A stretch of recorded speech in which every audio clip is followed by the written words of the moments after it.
In this exercise, I'm going to show you how to introduce a new path outline into an existing live paint object. I've saved my progress as evenstrokes.ai, and what I'd like you to do if you're working along with me is direct your attention to the Layers panel, twirl open that normal layer, and then turn on that heart object in order to make it active. Now I can take this heart object, this heart path, and I can add it to the live paint group just by dragging it and dropping it onto the group just as I can with any group inside of Illustrator, and then it becomes part of that live paint group. If I twirl the group open, I can see that heart is now at the top of the stack, and then we have orange, cyan, and magenta. Now I'm looking at this heart and noticing that its stroke is a weak black, and everybody else has these nice rich blacks going on.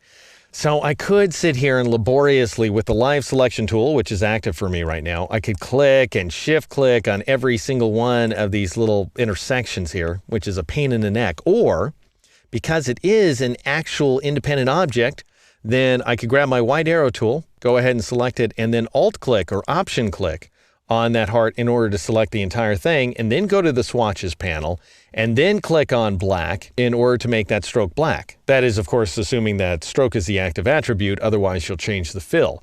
Now you might look at that and say, well, why didn't we do that in the previous exercise? Why did we have to select every single one of these little bits and pieces using that live selection tool? Why didn't we just use the white arrow tool? Well, that's because they were part of independent objects. So there was no way we were going to use the white arrow tool in order to accomplish that same thing. In fact, if I was to alt click or option click on this cyan circle in order to select it, it selects the entire circle. Now if I change it to a different stroke color like so, I will change the entire circle to a different color. Notice though, that Illustrator is smart enough to retain my original line weights. So I have a thick line weight around the outside and a thinner one around the inside, which is actually really great. Anyway, I'm going to press Control Z, Command Z on the Mac because I don't want that, not at all, in fact. And now I'll go ahead and click off the path in order to deselect it. I'm going to switch back from the live selection tool back to the live paint bucket. And of course I could do that by pressing the K key as well. And now I'm going to hover inside of these areas and change their colors. I want this little sort of cyan subpath. I want it to be magenta, and then I'm going to change this guy to orange, and I'm going to change this guy to cyan. I'm going pretty quickly here. You don't have to do exactly the same thing that I'm doing. You can change them to any colors you want. I just found that this worked out pretty nicely. I'll go and switch these guys to, let's say, green, and I'll switch this guy to blue, and then I'll switch this bit of intersection at the top of the heart. I'll change it to yellow, like so. And this is a true Venn diagram, by the way, because we have unique interactions between all these objects, and any two objects actually intersect each other at a point, as do any three objects and any four objects.